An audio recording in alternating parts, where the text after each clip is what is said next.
Hello friends, my name is Sonu Kumar Singh और आज हम बात करेंगे एनडीए के बारे में और एनडीए की प्रिपरेशन स्ट्रेटेजी क्या होनी चाहिए, हम कैसे उसको घर से प्रिपेयर कर सकते हैं सेल्फ स्टडी के थ्रू। वैसे बहुत से स्टूडेंट्स का ये डाउट होता है, वो पूछते हैं ये possible, is it possible to crack NDA with self study. So yes, I say yes, it is possible. क्योंकि अगर देखा जाए तो इंडिया कोई स्पेशल सिलेबस नहीं होता है, it is mainly based on your 11th and 12th syllabus.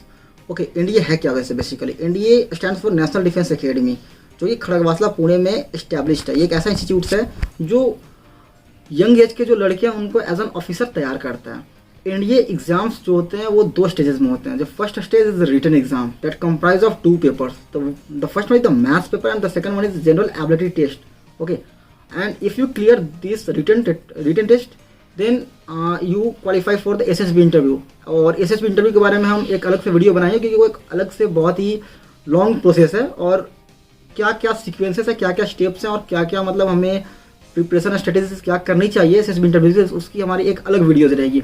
So coming to the written exam, so पहला डाउट यही आता है कि क्या हम क्रैक कर सकते हैं एनडीए को। तो अगर आपने बेसिक्स बोले तो अगर आपने मैथ्स का, अगर आपने एनसीईआरटी अच्छे से पढ़ा है और अगर आपने आर.एस.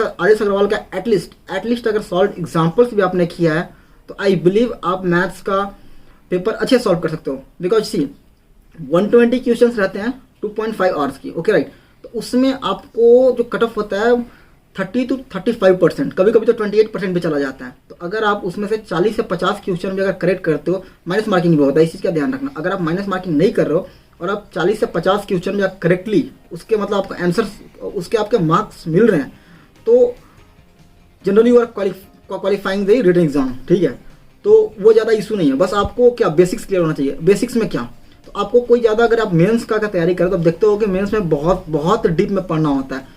एग्जाम्पल लेते हैं, जैसे अगर हम पैराबोला, हाइपरबोला, स्ट्रेट लाइन की बात करते हैं, या फिर आप चलो कॉम्प्लेक्स नंबर की बात करते हैं, तो जेईई मेंस में बहुत सारे सवाल बनते हैं। कॉम्प्लेक्स नंबर में बहुत डीप तक जाते हैं, उसका कैसे रिप्रेजेंटेशन और बहुत अंदर तक जाते हैं।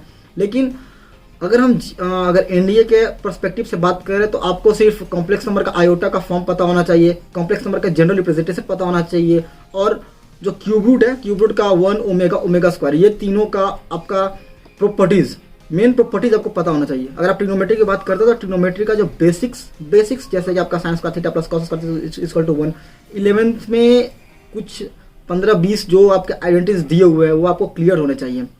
मैट्रिक्स, डिटर्मिनेंट्स, आपको सिर्फ बेसिक्स से करना है, प्रैक्टिस आप आसानी से कर सकते हो। हाँ, अब रही बात दूसरे पेपर की तैयारी हम कैसे करें, तो पहली पेपर तो क्लियर हो गई, आप घर से उसको कर सकते हो। उसके लिए आपको कोई मटेरियल की जरूरत नहीं है। ऐसा नहीं है कि आप कहीं कोई कोचिंग, आप ये कोई फिजिकल कोचिंग करो, आप ऑनलाइन हेल्प ले सकते हो। We are also running a course on NDA on our YouTube channel and also on our app. You can just check out prep and learn on the Play Store and also our website prepandlearn.com, वहाँ से आपको मिल जाएगी।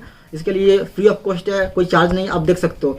और रही बात अब second paper की, second paper um there is a link in the description given below, so you could just check it out. उसमें आपको बहुत सारी इंपॉर्टेंट चीज़ें मिल जाएंगी, जैसा कि प्रीवियस ईयर क्वेश्चन, उसके एनालिसिस और कुछ हमारे फैकल्टीज़ के वीडियोस भी आपको मिल जाएंगे जो आपको बहुत ही हेल्प करेंगे। वो आपको बताएंगे कैसे प्रिपरेशन स्ट्रेटेजीज क्या होने चाहिए, मेन टॉपिक्स क्या है, कौन कौन से क्वेश्चन इंपॉर्टेंट है, तो वो आपको मिल जाएंगे। चलो, मैथ्स का पेपर तो हो गया, let's come to the second paper, that is the general ability test. उसमें पहला पेपर आपका आता है, जो पहला सेक्शन है वो इंग्लिश का। अब इंग्लिश के लिए कैसे प्रिपेयर करें, उसके लिए आपको कोई अलग से बुक फॉलो करने की जरूरत नहीं। अगर आपका बेसिक ग्रामर आपका क्लियर है, वैसा कोई ग्रामर का उसमें रूल्स पूछता नहीं है। अब बेसिक ग्रामर कैसे क्लियर होगा, पूछता है कौन सा बुक्स फॉलो करने चाहिए। तो जेंटलमैन, उसमें आपको बुक्स फॉलो नहीं करनी है, just go through daily newspaper. आप न्यूज़पेपर पढ़ो, आर्टिकल्स पढ़ो, उससे आपको 2-3 चीज़ें क्लियर हो जाती है। फर्स्ट थिंग, आप अगर जब पढ़ रहे हो तो पढ़ते समय मीनिंग के साथ साथ आप स्ट्रक्चर देखो, आप स्ट्रक्चर समझने की कोशिश करो कि स्ट्रक्चर कैसा है, सेंटेंस का स्ट्रक्चर का फॉर्मेशन कैसा है। उस सेंटेंस का स्ट्रक्चर का फॉर्मेशन से आपको बहुत सारी आइडियाज आएंगी और आप मीनिंग गेस करने की कोशिश करो। डायरेक्टली आप अगर एब्सोल्यूट मीनिंग अगर नहीं फाइंड कर पा रहे हो तो just try your best to find the relative meaning. अगर आप रिलेटिव मीनिंग फाइंड कर रहे हो तो वो बहुत ही हेल्पफुल होगा। बिकॉज सी, अगर इंडिया एग्जाम में जाते हो तो बहुत सारे ऐसे आपको वोकैब्स, बहुत सारे ऐसे आपको वर्ड्स मिलेंगे जो आपने शायद कभी सुना नहीं होगा। लेकिन अगर आप उसका रिलेटिव मीनिंग निकालते हो, अगर सेंटेंस में पढ़ के रिलेटिव मीनिंग निकालते हो तो उसमें आपको बहुत ही हेल्प मिलती है, क्योंकि आप उसका एटलीस्ट उसके प्रॉक्सिमिटी में आप उसके मीनिंग को फाइंड कर सकते हो। तो इस हिसाब से आप मतलब इंग्लिश के लिए प्रिपरेशन कर सकते हो। हाँ, आप अगर आपका बेसिक अगर बेसिक और आप ब्रशअप करना चाहते हो तो you could just refer rain and Martin book, बहुत ही अच्छा बुक है, आप पढ़ सकते हो उसको। लेकिन मैं उसको अभी सजेस्ट नहीं करूँगा कि बिकॉज अभी ज़्यादा दिन भी नहीं बचा है इंडिया एग्जाम्स के लिए। लेकिन अगर आप अगले साल अपीयर होने की सोच रहे हो तो yes, you should go with rain and Martin. और नहीं तो आप just go through daily newspaper या फिर आप आर्टिकल्स पढ़ो, और बहुत सारे वेबसाइट्स हैं देख सकते हैं, हम भी preparelearn.com पे डेली आर्टिकल्स पोस्ट करते रहते हैं, you could just go through that. और फिर आती है साइंस जो सवाल होते हैं वो बेसिक साइंस होती हैं, वो कहीं भी अगर आप जेईई मेंस के लिए प्रिपेयर कर रहे हो या फिर आप इंजीनियरिंग एंट्रेंस की अगर प्रिपेयर कर रहे हो, क्योंकि बहुत सारे 90% बच्चे जो इंडिया एग्जाम में बैठते हैं वो कहीं ना कहीं से किसी एग्जाम्स के लिए ऑलरेडी प्रिपेयर कर रहे होते हैं। तो अगर आप जेईई मेन के लेवल से प्रिपेयर कर रहे हो तो मुझे नहीं लगता कि आपको कोई और बुक छोड़ने की जरूरत है, बिकॉज ये बहुत ही बेसिक पूछता है, बहुत ही बेसिक। अगर आपने 9th-10th का भी अगर आपने पढ़ा है ना तो वो आपका क्लियर हो जाएगा। बायोलॉजी के लिए आपको कोई ज़्यादा पढ़ने की जरूरत नहीं है, just go through the 9th and 10th, जो भी बेसिक्स चैप्टर है लाइक सेल्स, टिश्यूज, ये सब आपको पता होना चाहिए, ह्यूमन बॉडीज पता होना चाहिए। कुछ जनरल नॉलेज के क्वेश्चन हैं जो बायोलॉजी में पूछ देते हैं, जैसे कि आपका ड्रग्स के बारे में पूछता है, उसके किसने खोज किया, ये सब पूछ लेगा। और फिर अगर जब जनरल स्टडीज़ की बात करते हैं, जनरल नॉलेज की बात करते हैं, तो उसमें आपका हिस्ट्री, पॉलिटिकल साइंस, ये सब आती है। फिर उसमें लड़के कन्फ्यूज होते हैं कि क्या पढ़ने चाहिए। अगर आप कोचिंग ज्वाइन करें तो कोचिंग में बहुत मोटे मोटे बुक्स देते हैं, तो मेरा मानना है कि उतना पढ़ने की जरूरत नहीं है, क्योंकि ये सिर्फ आपका बेसिक नॉलेज चेक कर रहा है, उसमें आपको उतना कहानी जानने की जरूरत नहीं है। उसके लिए आप एक बुक्स आती है मार्केट में available, India pathfinder, you could just refer that. अगर आप उसको सिर्फ पढ़ लो तो आई बिलीव आप सेकेंड पेपर का मोस्ट ऑफ द क्वेश्चन आसानी से सॉल्व कर लोगे। आपको पॉलिटिकल साइंस, ज्योग्राफी, हिस्ट्री, इसके लिए आपको अलग से कोई बुक्स पढ़ने की जरूरत नहीं है। कुछ बोलते हैं NCERT, no, I will not recommend NCERT, because NCERT भी अपने आप में बहुत ही बड़ा, बहुत ज़्यादा बुक्स है, उसमें बहुत ही डीप नॉलेज है, उतना आपको लेने की जरूरत नहीं है। आप जस्ट जो बेसिक्स जरूरत है आप उसको देखो, आप इंडिया पाथफाइंडर फॉलो कर सकते हो। इससे आप घर से ही आप अच्छे से प्रिपेयर कर सकते हो। मैंने ऐसे बहुत से लड़कों को देखा है जो खुद से ही मतलब वो सेल्फ स्टडी करते ही वो क्रैक कर लेते हैं, and yes they have secured a good rank also.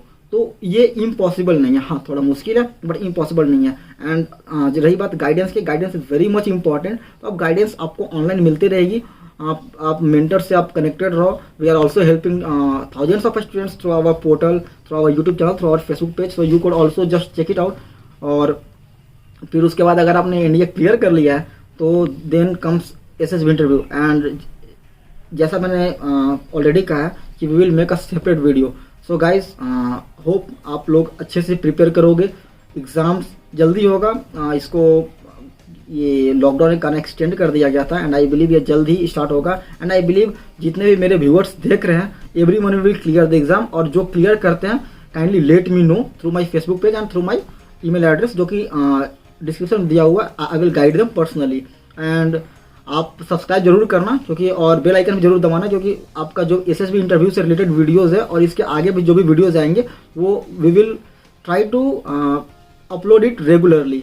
सो आप लोग अपडेटेड रहो। और जैसे कि एसएसबी में बहुत चीज़ें होती हैं, जैसे कि थेमेटिक एप्रिसिएशन टेस्ट हो गया, आपका वर्ड एसोसिएशन टेस्ट हो गया, तो उससे रिलेटेड भी हम लोग कुछ वीडियोस बनाएंगे एंड कुछ प्रैक्टिस सेशन भी रखेंगे, लाइव सेशंस भी रहेगा, आप उसको ज्वाइन कर सकते हैं। And the best thing is everything will be free, okay, क्योंकि इसके लिए कोई चार्ज नहीं होगा, आप फ्री में आप एक्सेस करो, पढ़ो, कोई दिक्कत नहीं है, बाकी सब चीज़ सही रहेगा। सो विद दिस एक बार फिर मैं आपको बेस्ट ऑफ लक बोलूँगा। आप प्रिपेयर करो, जो मैंने बुक्स आपको सजेस्ट किया वो पढ़ो, इंडिया पाथफाइंडर को जरूर फॉलो करना, एनसीईआरटी मस्ट है, मैथ्स का एनसीईआरटी जरूर बनाना, और आर सवाल एटलीस्ट सॉल्व एग्जाम्पल्स तो जरूर ही सॉल्व कर लेना। अगर आप एक्सरसाइज के लिए टाइम नहीं है तो एटलीस्ट सॉल्व एग्जाम्पल्स दिखाना, क्योंकि इसमें देखो एक फायदा ही होता है, अगर आप सॉल्व एग्जाम्पल में फंसते हो तो किसी टीचर से पूछने की जरूरत नहीं है, बिकॉज वहाँ पर उसका सॉल्यूशन ऑलरेडी दिया हुआ है। पहले आप उस क्वेश्चन को खुद से बनाने की कोशिश करो, अगर नहीं बन रही है तो सॉल्व एग्जाम्पल्स दिया हुआ है, आप उसको देख लो। So with this I conclude this video. Thanks, have a nice day, Jai Hind.